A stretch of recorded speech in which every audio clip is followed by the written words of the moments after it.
So welcome back to Outdoors with the Morgans. It is an absolutely perfect day today here in Pennsylvania. Matter of fact, if this is the result of climate change, let's all keep doing exactly what we're doing because it doesn't get much better than this. Matter of fact, the 2-week forecast for here north of Pittsburgh, Pennsylvania, I only see one day where it gets to 80 degrees. Low humidity, mid 70s, absolutely perfect weather for this time of year. But anyway, that's not what today's video is about. I just unloaded some white pine logs down at the wood yard there. They came from West Virginia, but I'm about to go pick up my dream truck.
So this is our new truck, and coincidentally it is the same age as Melissa, both born in 1970. Incredible. I think you aged a little bit better, Melissa, but the truck looks pretty good too. This one can run further and faster. Now before we get into this truck, I have to say something about how we came across this truck and who I have to block from my email. Yeah, actually we get a lot of emails and messages from couples usually that say, hey, my spouse is really bothered that I watch your videos and then I'm buying a lot of new stuff. So you're costing me a lot of money. So subscribers tell us that. Well, I'm going to tell this one subscriber that he's costing me a lot of money. And Matthew. Yeah, Matthew. You know who you are. Matthew sent me the link for Blueford on Craigslist. Right. And then occasionally he keeps sending me more links to dump trucks. And I even actually sent him a reply going, hey, thanks so much. Mike found that truck. And he replied, you can never have too many trucks. I'm like, haha, yeah, but he has enough. And he sends more, and here we are. When I saw a Ford Highboy, I thought, my goodness, this is the one right here. He sent me the email in the morning. The Craigslist listing was up for, I think, 13 hours. Oh, okay. And I called the guy, went down, drove it, fell in love with it, and we bought it. The price was right, but it's a nice truck. It really is. And what's really good is here in Pennsylvania, we have PA state inspections. It's inspected. The brakes are good. Runs like a top. It's got a 390 in it with a Holley 4-barrel carb. 4-wheel drive works, dump bed works. You know, obviously it has a little bit of rust on it here and there. The frame's in good shape though. Cab corners have been patched, you know, things like that. We're not 100% sure what we're going to do with it. Melissa, you were kind of thinking of getting a bed for it, weren't you? Yeah, it would be nice to get make it a pickup again. Restore it, yeah. Yeah. But the Ford Highboy, I used to actually draw pictures of these when I was a kid. So like I said, this is a 1970. I was born in 66, but from 67 to 77, the Ford F-250 four-wheel drives were called Highboys, unofficially, but everybody knows them as Highboys, and that's what this is right here, 1970. And Bigfoot, the original Bigfoot truck was a 74 Highboy, and Bob Chandler made that. And I actually met Bob Chandler. I might have told this story once before. I think it's when I moved, when I moved Hannah to school, or maybe when she came back. I don't know. Either way, I was out west by myself. Oh yeah, you remember her back. And I went to Moab, Utah, and I went to Arches National Park. I had been there, I think, once before, really liked the place. Anyway, I hiked back to the Delicate Arch, it's called. Maybe it's a mile from the parking lot, I don't know. And it was getting dark, and like I said, I was by myself, but there's a bunch of people there. I didn't know any of them. And some guy's an older gentleman, he dropped something, I picked it up for him. He said, hey, thanks, you know, and it was pretty much dark at that point, and we were walking out with everyone else, and we get to talking, and you know, what do you do, where are you from, and all that. And I said, what do you do? And he said, you ever see Bigfoot? And I'm thinking, the truck or the, you know, the monster? And he says, the truck. I go, oh yeah, absolutely, yeah. And he says, well, I'm Bob Chandler. And he was a super nice guy, and we went back to the parking lot, and we talked for another hour probably, and he's told me all about what he had done. But what was really cool was someone that interesting was asking a lot about me. You know, I mean, I was just a construction worker doing my thing, and I was out west on a trip. But he talked all about how Bigfoot got started, and he had a 74 Ford Highboy, and I think they liked taking it camping, and they had to cross a river. So he put a little lift and some bigger tires on it, and that's not something, you know, back in the 70s people did. And the truck just kind of kept getting bigger and bigger. And then one time he was talking to some guys, and he said, I bet you could drive over a car with that truck. And he said, you think so? And he said, yeah, I think you could. So there's an old grainy video somewhere on YouTube of them, the first car that he climbed over, and all he did was drive up and sit on top of it and drive off of the car. Well, everyone thought that was pretty cool. Well, some promoter saw that video and asked him to come. I think it was for like an intermission at Truck Pools in Detroit. I think that's where it was. I may be wrong on that, but he wasn't sure what to expect, he said. You know what I mean? He said, I don't think people are really going to be into this. And so when it was his time up, they parked some old cars out there. He drove up on top of them, and he said the entire stadium was nothing but flash bulbs, because back then everybody had, you know, regular cameras with flash bulbs. And he said everyone went nuts, and that's what started the whole thing. So yeah, Bob Chandler was the first guy to start the whole monster truck thing. And but really nice guy. He's still around. We have emailed back and forth a few times, probably not for a year or two, but he likes to travel now. At least last time I talked to him, he said all those years he spent all that time on the road going to shows, and he never saw anything. So that's kind of, he's making up for lost time and traveling around. But that's a story on that. Now let's get back to this truck right here. So what are your thoughts on it, Melissa? It's fast. I went for a ride with him. Yeah, it's deceiving. It's got plenty of power. It tracks nice down the road, nice and tight steering. But speaking of the steering, the faster you go, the easier it steers. Probably like a safety feature or something, you know. Yeah, but when you're moving real slow, you know, no power steering, it's kind of tight. But yeah, it runs good. Now I think what I'm going to do with this, you know, we're not sure. Like we said, we may put a pickup bed back on it, do some work to it. But I think the best thing for us to do would be is put antique plates on this truck. If we do that, you're limited to 2,500 miles a year, which I can't see me driving this more than that. But with the antique plates here in Pennsylvania, you don't have to deal with the state inspection.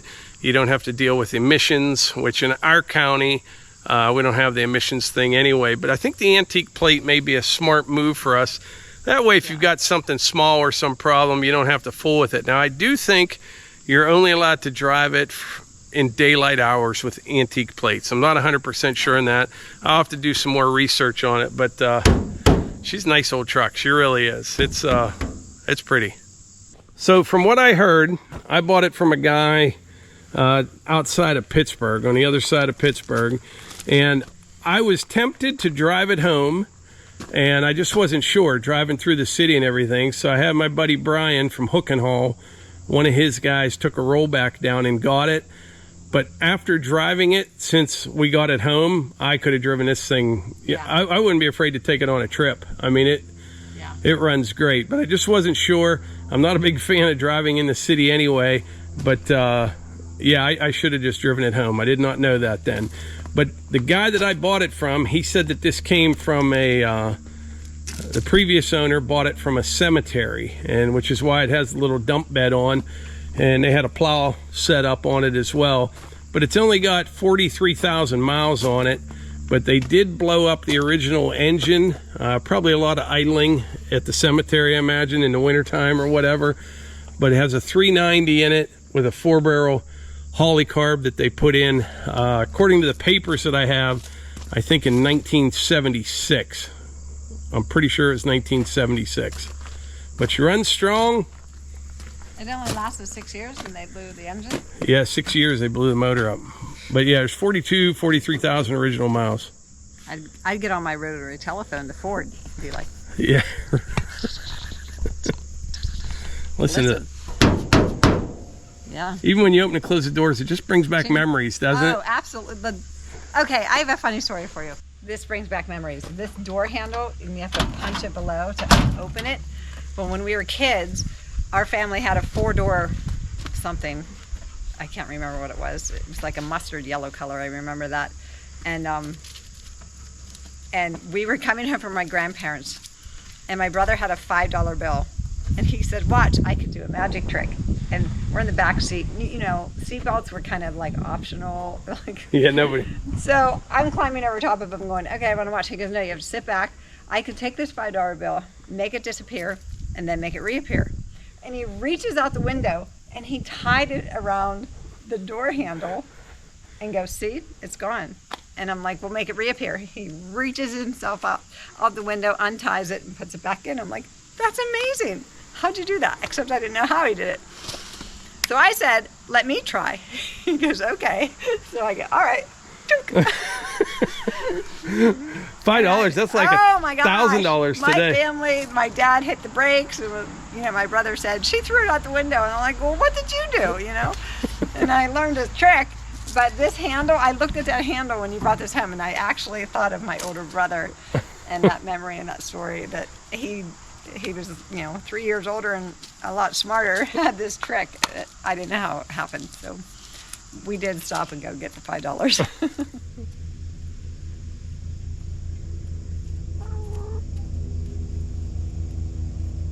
All right, we're underneath the truck here, but like I said, Ford F-250s from 67 to 77 were unofficially called highboys, and this is why. So back in the day, the Ford F-Series rear-wheel drive was the best-selling truck out there, and it was a reliable workhorse, but people started to want four-wheel drive. Well, Ford didn't want to spend a bunch of money, and they didn't want to risk changing a bunch of things. They didn't want to fix something that wasn't broke. So what they did with these highboys, they used the same transmission as the two-wheel drive F-Series. So Ford's solution was this transfer case right here.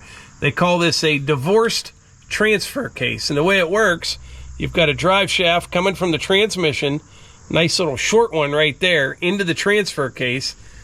You've got your drive shaft going to the rear wheels back there, and you've got this real long drive shaft going to the front. So Ford's divorced transfer case solution had one downside, and that is this. That real long front drive shaft, it required a lot more clearance, about 5 to 6 inches more than a two-wheel drive model, which is why they made the truck 5 or 6 inches taller, which is why it's called the highboy. Now in the second half of 1977, they started using an integrated transfer case, and the trucks didn't have to sit so high. So the Ford highboy is from 1967 till about midway 1977. Take a little peek here under the hood. That's about as simple as it gets right there. A 390. Like I said, I was impressed with the amount of power that it has. You know, it's a 4-speed manual. You basically use, I mean, you start out in second, but you could probably start out in third if you wanted to, but you basically use third and fourth gear. But it gets down the road pretty well. It really does. And the four-wheel drive works. Really pleased. I love it.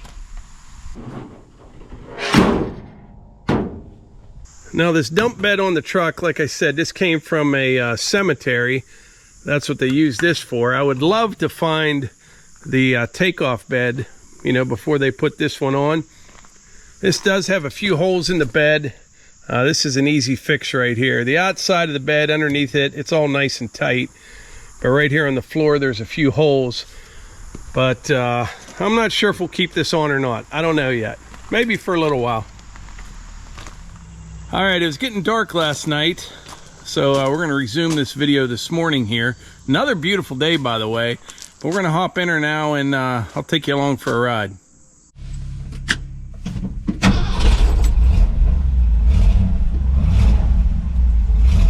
First, you're going to run and get some gas.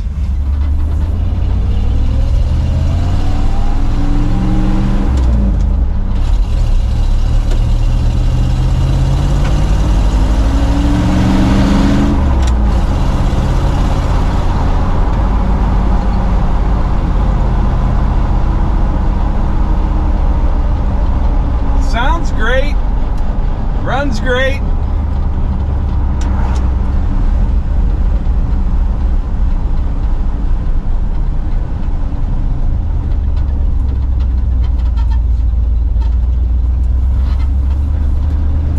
Keep your eye on this steering wheel though. I don't have to make any adjustments. It tracks nice and straight. It is hard steering, I will say that though, but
probably only going 25, 30 mile an hour. Pulling this long hill here in fourth gear, no problem at all.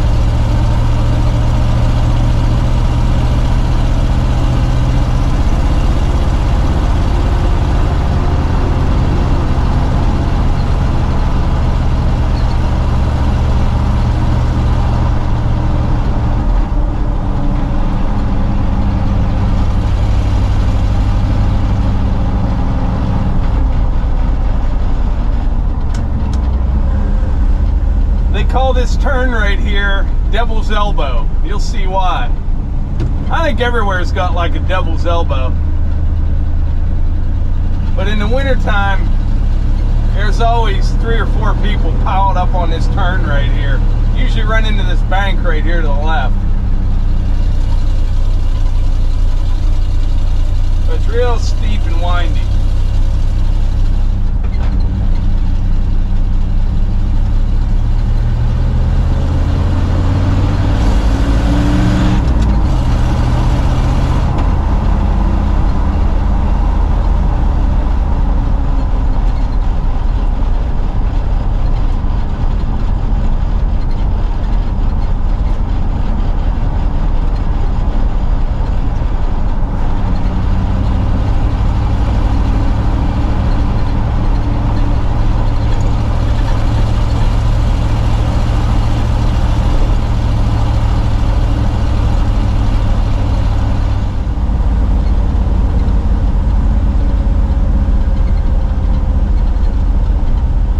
These roundabouts when this truck was born.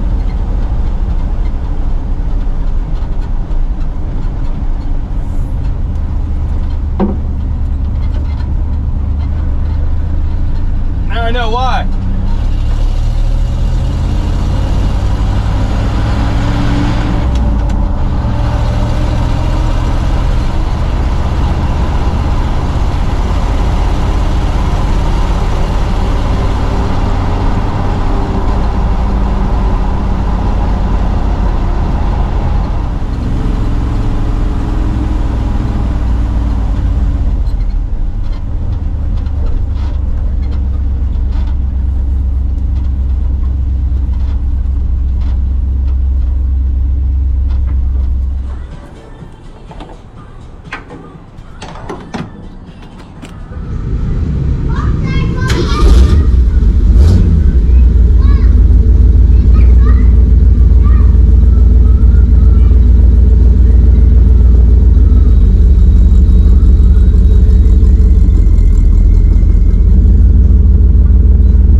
it back to the house. I didn't completely fill it up just in case there's a hole in the fuel tank somewhere. I don't think there is anything like that, but it's got about 3/4 of a tank in it right now. Next time I'll fill it up.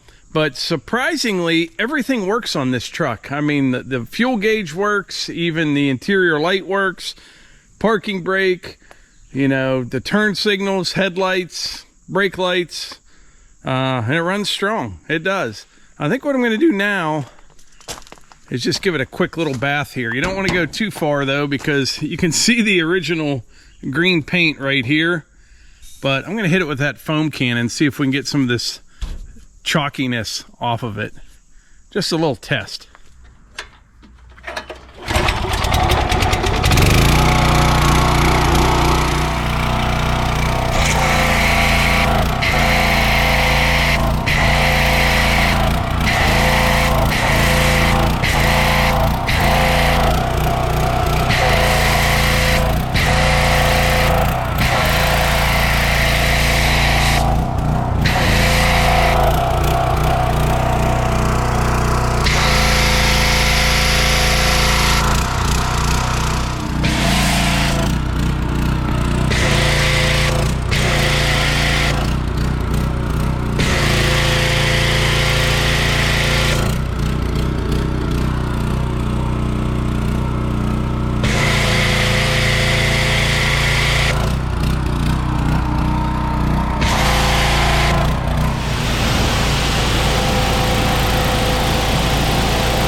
So the foam cannon did a fantastic job on this, actually.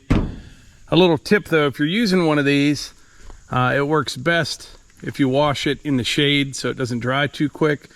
Levi washed his Gladiator the other day with this foam cannon, washed it in the shade, and at about this time right here, he hit it with the leaf blower, and it came out perfectly. But I mentioned this foam cannon in a couple other videos, and I put an Amazon affiliate link in, and over 500, almost 600 people bought these, and I've been getting a lot of comments and emails how much people like them. Works great. I wash all the equipment, you know, the tractor, skid loader, excavator, cars, trucks. Cannot believe I didn't have one before this. If there's any available, I'll put a link in the description. I know they were sold out, but yeah, you'll be very pleased with one of these. So as far as what I paid for the truck, I paid $5,000 for it. Now, some of you may think I'm out of my mind for paying that much money for a truck that's 52 years old. Some of you probably think that's a pretty good deal. Personally, I'm pretty happy with it. I have looked on and off for an old highboy for probably 10 or 15 years. You know, not all the time, but every once in a while I get to thinking about it. Go on eBay Motors, Auto Trader, and I hadn't been able to find anything for under $10,000. And one like this right here, sure, it needs some body work, needs a few things, but everything works on it, runs strong, and it only has about 43,000 original miles on it, so I'm pretty happy.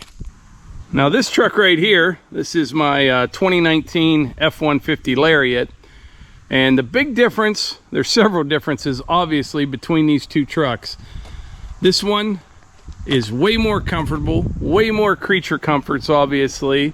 It's got more power, it's faster, it's just a really nice truck, it really is. However, there is no way this truck right here will be around in 52 years like this truck right here. Matter of fact, I got to tell you a story about this truck right here.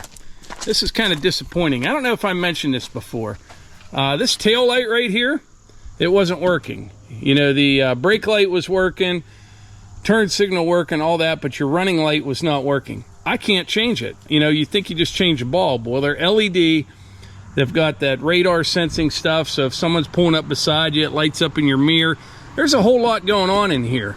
I ended up had to take it to the Ford garage, and guess how much they told me it was to replace this. Now, this was from the Ford garage. $1,300. $1,300 to replace a tail light. You used to get like a 35-cent bulb for them. I said, no, I'm not going to do it.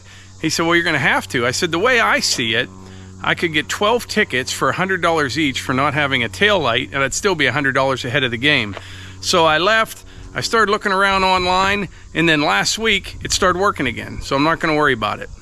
All right, the truck's pretty much dry now. I didn't dry it off or anything like that, but we'll do a quick before and after. But the foam cannon did a great job on this. It really did. Took that chalkiness off of there. Looks pretty good. But anyway, before we wrap this video up, we need to get together on something and come up with a good name for this truck right here. I was thinking Blueford 2.0. I don't know what to call it, but think about that. Let me know in the comments, and you'll definitely be seeing more of this truck. Also, if I can find some foam cannons that are available, I'll put a link for them in the description. You will not be disappointed with one of them. Appreciate y'all being here, and I will catch you on the next one.